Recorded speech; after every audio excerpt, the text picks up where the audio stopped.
nurse, doctor, engineer, or computer programmer. These are people who know a lot about a little. The more specialized people are, the more money they make, or at least they hope they make. What makes an entrepreneur different is entrepreneurs must know a little about accounting, the law, engineering systems, business systems, insurance, product design, finance, investing, people, sales, marketing, public speaking, raising capital, and dealing with different people trained in different specialties. True entrepreneurs know there is so much to know and so much they do not know that they cannot afford the luxury of specialization.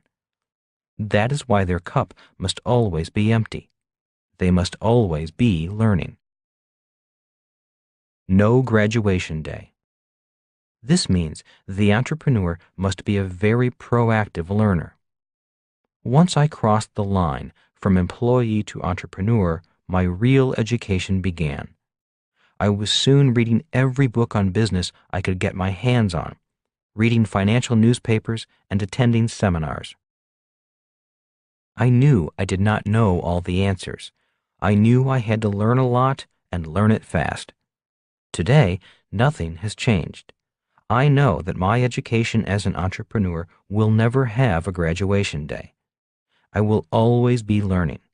In other words, when I am not working, I am reading or studying, and then applying what I learn to the business. Over the years, this constant study and then application to the business has been one of my most important habits for success. As I said, I was not a natural entrepreneur as some of my friends were, but as in the race between the turtle and the hare, I slowly but surely caught up with and passed some of my friends whose cups became full when they achieved success. A true entrepreneur has no graduation day. Over-specialized. In Rich Dad's Cash Flow Quadrant, the second book in the Rich Dad series, the E stands for employee. The S stands for self-employed, small business, or specialist. The B stands for big business owner. The I stands for investor. One of the reasons so many entrepreneurs are in the S quadrant rather than the B quadrant is that they are overly specialized. For example, medical doctors in private practice are technically entrepreneurs, but may find it hard to migrate from the S quadrant to the B quadrant because their training is too specialized. Their cup is full. For a person to move from S to B, he or she will need more generalized training and must always have an empty cup. Here's a side note on the cash flow quadrant. One of the reasons why Rich Dad recommended I become an entrepreneur in the B and I quadrants is that the tax laws are most favorable in those quadrants. The tax laws are not as favorable for employees or self-employed people, the E and S quadrants. The tax code offers greater incentives, or loopholes, for people who either hire a lot of people in the B quadrant or invest in projects the government wants growth in, investments such as low-income housing. In summary, taxes are different in different quadrants. This book will go into the differences in each quadrant and how an entrepreneur can migrate from one quadrant to another, especially from the S quadrant to the B quadrant. A list of differences. Before quitting their jobs, people need to decide if they want to make the transition from employee to entrepreneur. The transition, or metamorphosis, requires a change to some of the following traits. A mindset of freedom instead of security. The ability to operate without money. The ability to operate without security. A focus on opportunity rather than resources. Different management styles to manage different people. The ability to manage people and resources they do not control. A focus on team and value rather than pay or promotion. An active learner. No graduation day. Generalized education rather than specialized. the courage to be responsible for the entire business. You may notice that farmers, possibly our earliest entrepreneurs, have had to develop most of these traits in order to survive as farmers. Most had to plant in the spring in order to harvest in the fall. Most had to pray that the weather was in their favor and that pests, diseases, and insects left enough for their family to live on through a long, hard winter. Rich Dad said, "If you have the mindset and toughness of a farmer, you will be a great entrepreneur." A pot of gold at the end of the rainbow.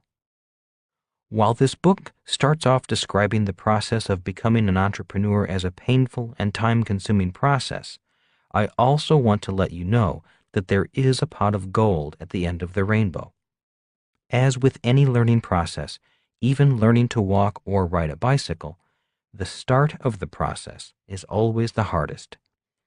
You may recall that my first official day as an entrepreneur was not a good day.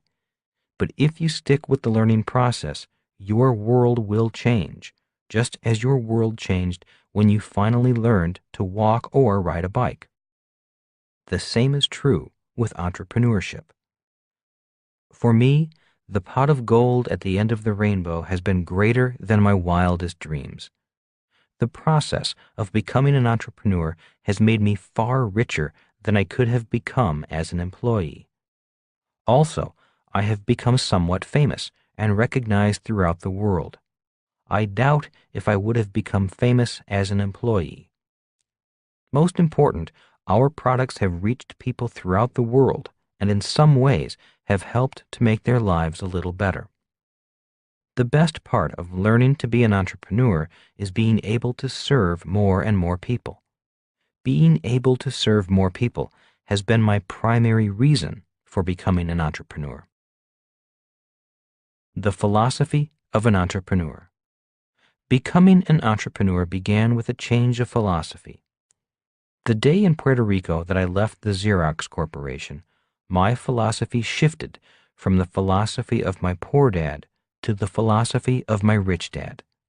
The shift looked like this: from a desire for security to a desire for freedom, from a desire for a steady paycheck to the desire for great wealth, from seeing value in dependence to seeing value in independence, to make my own rules rather than obey someone else's rules, from a desire to give orders rather than take orders, a willingness to be fully responsible rather than say, "It's not my job," to determine the culture of a company rather than try to fit into some other company's culture, to make a difference in this world rather than complain about the problems of the world, to find a problem and turn it into a business opportunity, to choose to be an entrepreneur rather than an employee. The new super entrepreneurs. In 1989, the world went through perhaps the biggest change in history. In 1989, the Berlin Wall came down and the Internet went up. In 1989, the Cold War ended and globalization started to take off. The world went from walls to web, from division to integration. In his best-selling book, The World is Flat, Thomas Friedman stated that when the wall came down and the web went up, the world went to one superpower, the United States, global supermarkets, and super individuals. My prediction is there will soon be new super entrepreneurs whose wealth will dwarf the wealth of today's mega-rich entrepreneurs. In the 1980s, Bill Gates and Michael Dell were the hot young billionaire entrepreneurs. Then Sergey Brin and Larry Page, founders of Google, and Mark Zuckerberg of Facebook became the hot new billionaire entrepreneurs. My prediction is the next super entrepreneurs will not be from the United States. Why? Once again, the answer is that walls have turned into webs. In 1996, the Telecom Reform Act and money from Wall Street gave rise to such companies as Global Crossing, a bankrupt company that did one important task. It linked the world with fiber optics. Once this fiber optic network was in place, brain power from countries such as India did not need to emigrate to Silicon Valley to find work. The brain power of India could now work from home for much lower wages. Due to the power of fiber optic cables and the internet, my prediction is that the next Bill Gates or Sergey Brin will come from outside the United States, possibly from India, China, Singapore, Ireland, New Zealand, or Eastern Europe. Brainpower, innovation, technology, and access to the world's supermarkets will create the next teenage multi-billionaire or trillionaire entrepreneur. Today, many Americans are panicked at the idea that our high-paying jobs are being outsourced, shipped not only to India, but all over the world. Today, even tasks performed by accountants, lawyers, stockbrokers, and travel agents can be performed somewhere else in the world for a lower price. No more high-paying jobs. So what does this do to the industrial age advice, go to school so you can find a good secure job with high pay, or work hard and climb the corporate ladder?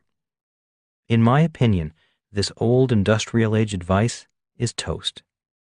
Many employees will have less work to find, much less, since the person competing for their job lives thousands of miles